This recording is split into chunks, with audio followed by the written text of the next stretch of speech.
Pour beaucoup de gens qui me suivent, vous venez de la chaîne principale, où je parle d'histoires étranges. Et au fil du temps, vous avez bien compris que j'adore voyager, d'où cette chaîne secondaire. Mais voilà, je ne pars pas à l'étranger tous les week-ends. Cependant, j'ai la chance de vivre dans le sud-ouest, qui est une région magnifique, et où il est possible de voir énormément de belles choses. C'est pour ça que j'ai envie de faire un nouveau format, un peu moins écrit, plus spontané, qui suivra mes escapades de quelques jours, voire d'une journée, afin de découvrir notre beau pays. Donc voilà presque 6 ans que j'habite dans les Landes, et je me suis rendu compte qu'il y a certains endroits que je n'ai pas encore visités, notamment les Pyrénées, qui sont pourtant à 2 heures de chez moi. Alors aujourd'hui, on va remédier à ça. Alors le principe, je vais faire un peu plus de face cam et me balader dans différents endroits sans trop de but précis parfois. Et cette fois-ci, du coup, comme tout bon néophyte, je me suis baladé sur TikTok. Et j'ai repéré quelques endroits du coup dans les Pyrénées. Et pour bien en profiter, je vais dormir dans ma voiture. Ça va me permettre de pas courir et de pouvoir profiter du temps sur place, autant que je veux. Donc, petite présentation de la voiture pour le dodo. Donc du coup, voilà la voiture où je vais faire dodo, ma fameuse 206. Donc j'ai baissé les sièges pour pouvoir m'allonger dedans. Heureusement, je suis pas très grand. Et voilà du coup le matelas, une fois gonflé dans la voiture.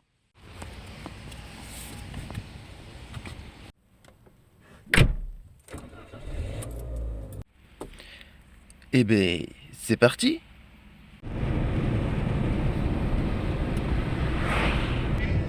Mais t'es où? T'es pas là.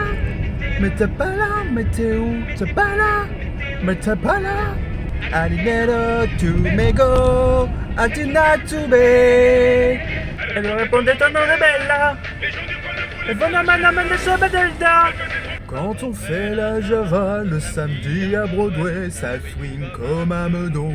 On se défonce, on y va, pas besoin de Beaujolais. Quand on a du Bourbon. C'est le mec qui bouffe le cul d'une pute à 10 € et tout d'un coup, il voit les trucs qui sautent dans les poils.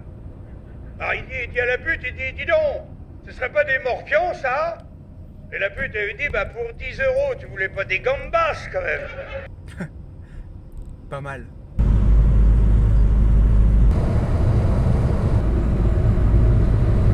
Pendant que je roulais, j'ai vu un panneau qui indiquait Lourdes. Et je me suis dit, bah, c'est l'occasion d'y aller. Je me voyais pas y aller juste pour visiter Lourdes, faire tout le trajet. Je me dis, c'était sur la route. Je m'arrête. On va voir ça ensemble. Lourdes est une petite ville située dans le département des Hautes-Pyrénées, au pied des montagnes, dans le sud-ouest de la France donc, et accueille chaque année entre 3 et 5 millions de visiteurs venus du monde entier. C'est d'ailleurs l'un des plus grands lieux de pèlerinage catholique de la planète, aux côtés de Rome, Fatima ou encore Saint-Jacques de Compostelle. Mais alors, pourquoi une si petite ville est-elle devenue mondialement connue? Tout remonte en 1858. Une jeune fille de 14 ans, nommée Bernadette Soubirous, affirme avoir vu à plusieurs reprises une mystérieuse dame, vêtue de blanc, dans une grotte appelée la grotte de Massabielle. La grotte est le lieu le plus emblématique de la ville.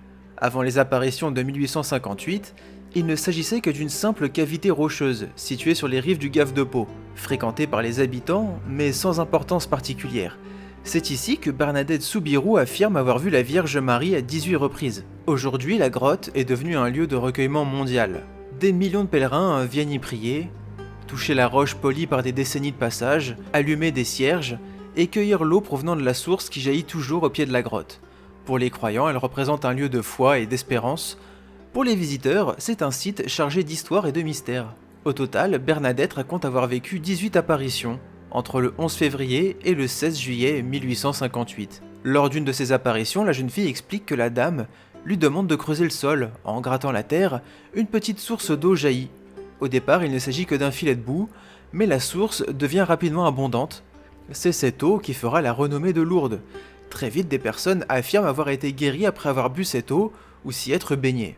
Les témoignages se multiplient, certains parlent de guérisons inexpliquées, de maladies graves ou de handicap. L'Église catholique ouvre alors de longues enquêtes extrêmement rigoureuses avant de reconnaître officiellement certains miracles. À ce jour, 7000 dossiers de guérison ont été déposés auprès du sanctuaire, mais seulement 72 ont été officiellement reconnus comme miraculeuses par l'Église, après des enquêtes médicales et religieuses pouvant durer plusieurs années voire plusieurs décennies. En 1862, l'Église reconnaît officiellement les apparitions de Bernadette comme dignes de foi, ce qui transforme définitivement Lourdes en haut lieu de pèlerinage. Au fil des décennies, une immense basilique est construite au-dessus de la grotte. Aujourd'hui encore, des milliers de malades, de croyants, mais aussi de simples curieux, comme moi, viennent chaque jour visiter Lourdes. Certains espèrent une guérison, d'autres cherchent du réconfort, ou souhaitent simplement découvrir l'un des sites religieux les plus célèbres au monde.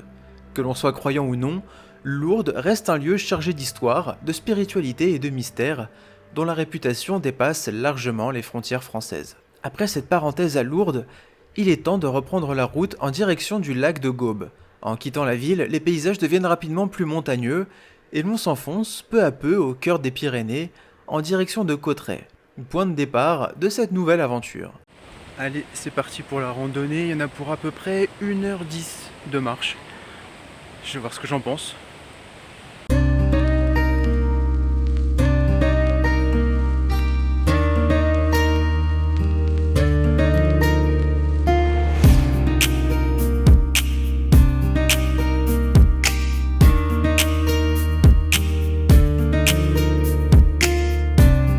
Par contre, il y a un seul truc sur lequel je dois vous prévenir. C'est beau. Oh, c'est beau.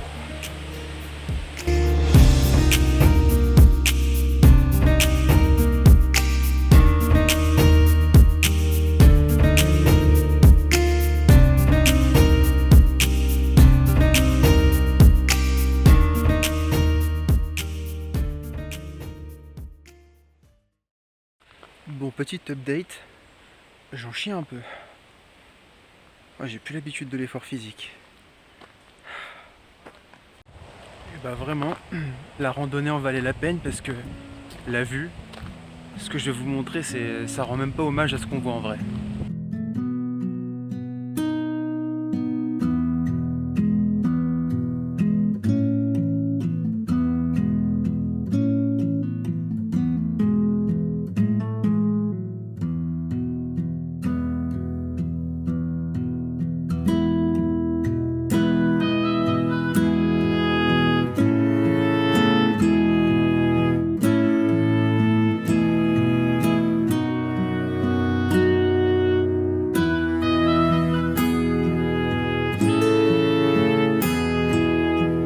Niché dans le parc national des Pyrénées, le lac de Gaume est considéré comme l'un des plus beaux lacs de montagne de France.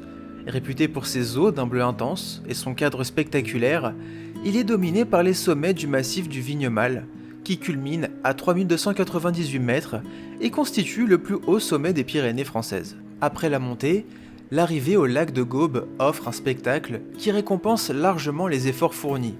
Dès les premiers regards, on est frappé par la couleur de l'eau, un bleu profond au reflet et parfois turquoise, qui contraste magnifiquement avec les forêts de pins et les montagnes qui l'entourent. Situé à environ 1725 mètres d'altitude, le lac s'étend sur près de 19 hectares et atteint une profondeur d'une quarantaine de mètres. Il doit sa formation aux glaciers qui ont façonné les Pyrénées durant les périodes glaciaires. Aujourd'hui encore, son environnement est resté remarquablement préservé grâce à son emplacement au cœur du parc national des Pyrénées. L'un des aspects les plus impressionnants du site est sans doute la vue sur le massif du Vignemale. Par temps clair, ses pentes rocheuses et ses derniers glaciers se reflètent dans les eaux calmes du lac, créant un paysage qui semble tout droit sorti d'une carte postale. Le lac de Gaume a d'ailleurs inspiré de nombreux voyageurs et écrivains au fil des siècles. Victor Hugo le visita et le décrivit comme l'un des plus beaux paysages qu'il ait observé dans les Pyrénées. Aujourd'hui, des centaines de milliers de visiteurs empruntent chaque année les sentiers qui mènent jusqu'à ses rives, attirés par cette combinaison rare de montagnes majestueuses, de nature préservée et de panoramas exceptionnels. Que l'on soit amateur de randonnée, passionné de photographie ou simplement à la recherche d'un moment de calme, il est difficile de ne pas tomber sous le charme de ce lieu. Face à une telle beauté, on comprend rapidement pourquoi le lac de Gaume est souvent cité parmi les plus beaux lacs de France. Bah, je crois que c'est une des plus belles siestes que j'ai pu faire.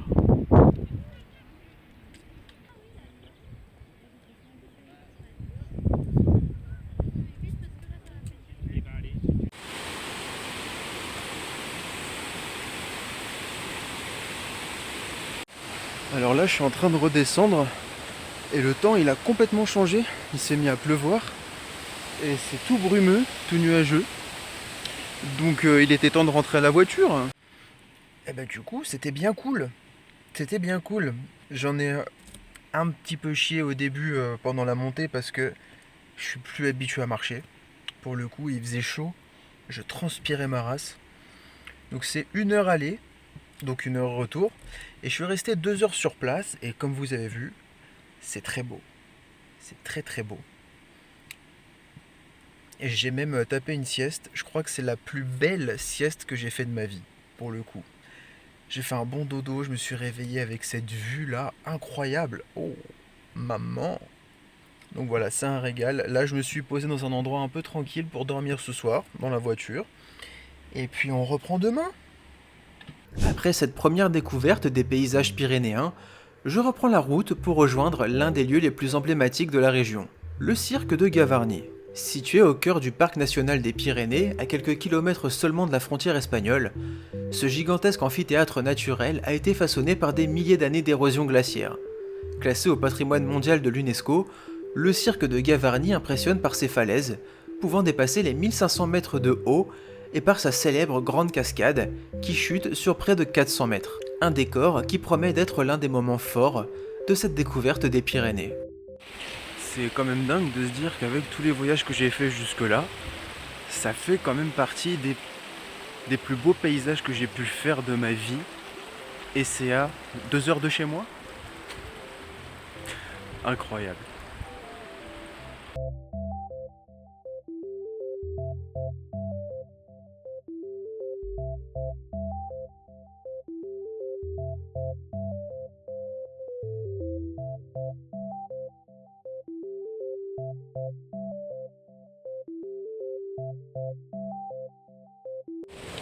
Pour le moment, c'est plutôt une balade agréable, je dois dire. Ça monte pas trop pour l'instant. J'aime beaucoup. Je suis vraiment charmé. À peine arrivé aux abords du cirque de Gavarnie, une chose saute déjà aux yeux. Le paysage est absolument incroyable. Même avant de commencer la randonnée, les montagnes qui nous entourent donnent une idée de ce qui nous attend. Les sommets surgissent de toutes parts, les falaises deviennent de plus en plus importantes, et l'air de la montagne apporte une sensation de calme difficile à décrire. Si les environs sont déjà aussi spectaculaires, j'ai vraiment hâte de découvrir le cirque de Gavarnie de plus près. En effet, dès l'arrivée, le paysage est incroyable. En fait, tout le long de la randonnée, le paysage ne cesse d'être enchanteur. Qu'importe l'endroit où nos yeux se posent, tout est magnifique. Après cette première partie de marche, je vais faire une petite pause dans un lieu assez particulier, l'hôtel du cirque et de la cascade. Installé directement au pied du cirque de Gavarnie, cet hôtel bénéficie probablement de l'un des cadres les plus spectaculaires des Pyrénées. Ici, il suffit de lever les yeux pour se retrouver face à ces immenses falaises, au sommet qui dépasse les 3000 mètres, et la grande cascade qui domine le paysage. Je vais donc m'arrêter ici afin de m'hydrater avec une boisson locale, riche en nutriments et en électrolytes. Après plusieurs kilomètres de marche, me voilà enfin arrivé devant l'un des symboles du cirque de Gavarnie, la grande cascade. Dès les premiers instants, le spectacle est impressionnant. Face à moi se dresse cette immense chute d'eau qui semble descendre directement des falaises géantes qui entourent le cirque. Le bruit de l'eau qui tombe, la fraîcheur de la brume qui se dégage et les montagnes qui dominent tout le paysage donnent l'impression d'être dans un décor hors du temps.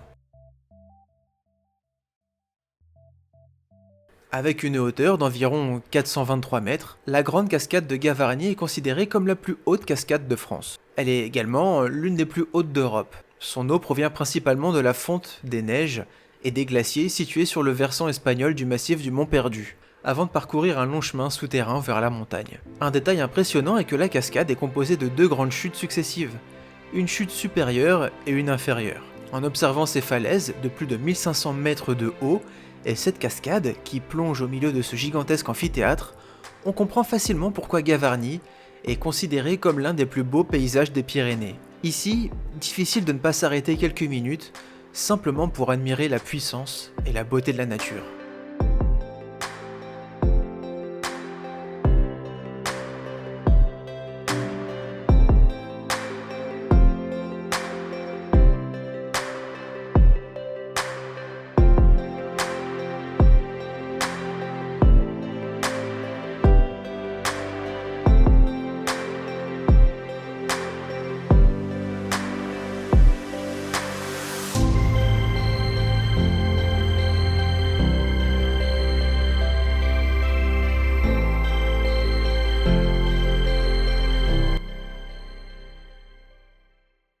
Alors, que dire sur ce spectacle incroyable? On m'a souvent parlé de Gavarni, ça c'est sûr, mais en le voyant en vrai, je comprends.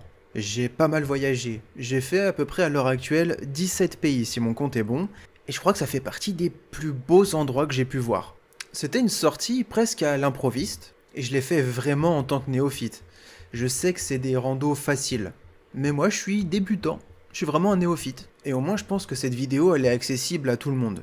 Parce que je suis réellement un débutant et j'ai fait très peu de rando dans ma vie.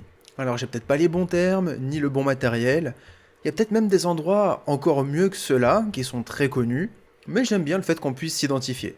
Et pour ceux qui connaissent bien le coin, bien les Pyrénées, si vous avez des tips à donner, je suis preneur. En tout cas, j'espère que cette petite vidéo, vlog si on peut dire, en semi-impro vous a plu. Si jamais vous voulez me soutenir, il y a cette chaîne, effectivement, où vous pouvez regarder les vidéos, et il y a aussi l'autre chaîne, ma chaîne principale, qui elle est monétisée. Une chaîne qui parle d'événements étranges, de paranormal, de crimes, voilà. Si vous allez la voir, ça m'apportera du soutien, et ça me donnera aussi des moyens pour faire d'autres trips comme celui-ci, et pas forcément que dans le sud-ouest. J'aimerais bien faire ce type de vidéo, le faire encore plus en format vlog, où je fais vraiment que de parler en face cam, ce serait cool, et ça à travers toute la France, ça pourrait être cool.